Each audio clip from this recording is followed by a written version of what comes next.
Ya, di awal tahun 2024 kita langsung disuguhi film horor berjudul Trinil Kembalikan Tubuhku yang sudah tayang di bioskop.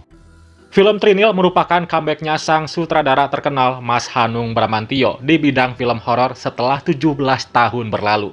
Diketahui film horor terakhirnya yaitu Legenda Sundel Bolong yang rilis di tahun 2007. Kini sutradara yang dikenal lewat film bergenre drama itu kembali meramaikan film horor Indonesia. Film produksi dapur film ini dibintangi oleh Carmela van der Kraak, Rangga Natra, Fatah Amin, Wulan Guritno, Salum Razade, dan beberapa bintang lainnya. Let's talk about it. Di video kali ini gua akan review film Trinil Kembalikan Tubuhku. Tapi sebelum lanjut ke reviewnya, alangkah baiknya kalian simak dulu sinopsis film yang satu ini.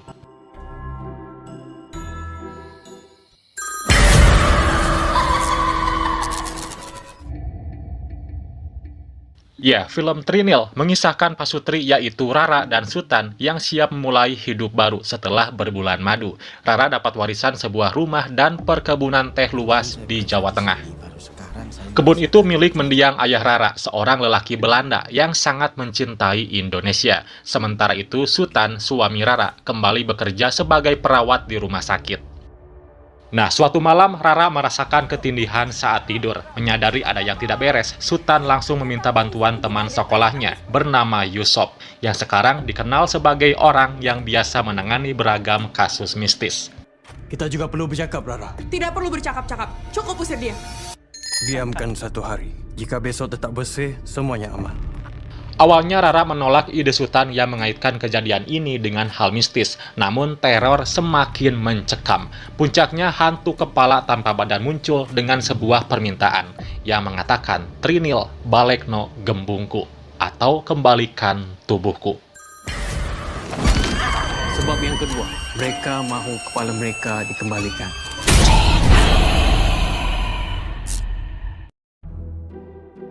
For your info, film Trinil ini diangkat dari kisah drama radio yang siar pada era tahun 80-an dan sangat populer di zamannya.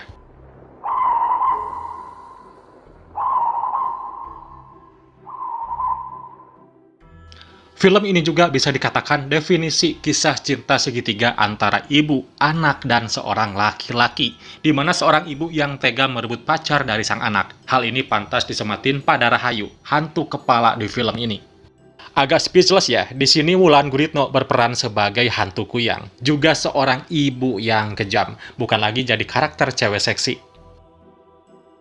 Sejak awal, film ini tidak basa-basi dalam menceritakan kisah yang akan diceritakan, sehingga penonton tidak perlu terlalu jauh memikirkan mengenai cerita yang akan dibawa.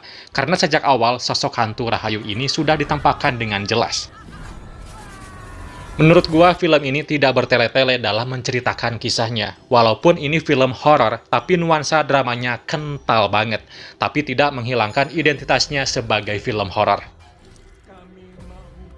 Gua cukup mengagumi akting beberapa pemain, tapi menurut gua yang masih kurang yaitu Sutan yang diperankan oleh Rangga Natra. Namun itu hal yang wajar, karena masih tergolong baru. Film garapan Hanung Bramantyo ini terlihat sekali film yang berkelas. Production desainnya keren, terlihat mahal sekali. Tata artistik, sinematografi, color grading, make up, semua hal-hal teknisnya diperhatikan dengan sangat detail. Jadi walaupun film horor, tapi tetap memanjakan penonton. Sebab yang pertama, kerana mereka mahu kekal abadi.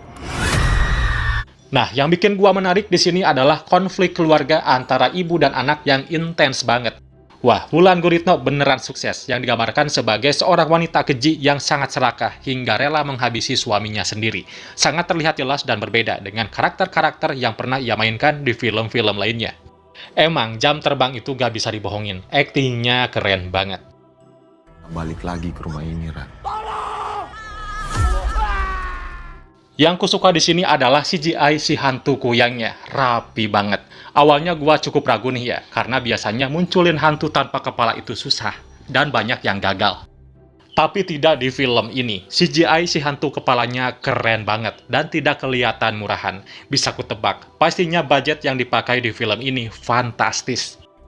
Unsur komedi yang disajikan di dalam film ini juga membantu penonton untuk istirahat sejenak dari jumpscare-jumpscare yang diberikan, dan didukung dengan visual dan audio yang menyeramkan.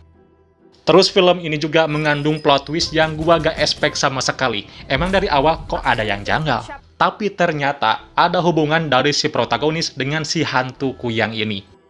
Tapi sayangnya ketika momen pengusiran setan yang dilakukan sebagai salah satu momen penting di dalam cerita, scene pengusiran setan ini dirasa kurang menegangkan dan terlalu cepat berlalu, sehingga penonton tidak bisa merasakan ketegangannya. Kepala mereka dikembalikan.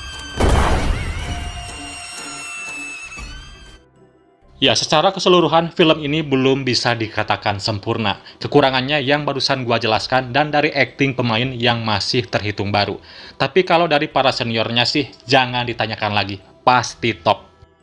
Jadi kalau kalian penasaran ingin nonton, film Trinil sudah tayang di bioskop. Jadi langsung saja pesan tiketnya sekarang juga.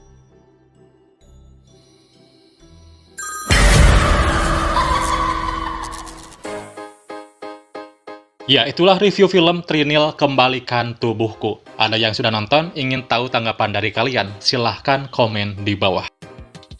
Dukung juga channel ini dengan kasih like, lalu subscribe, dan aktifin notifikasinya.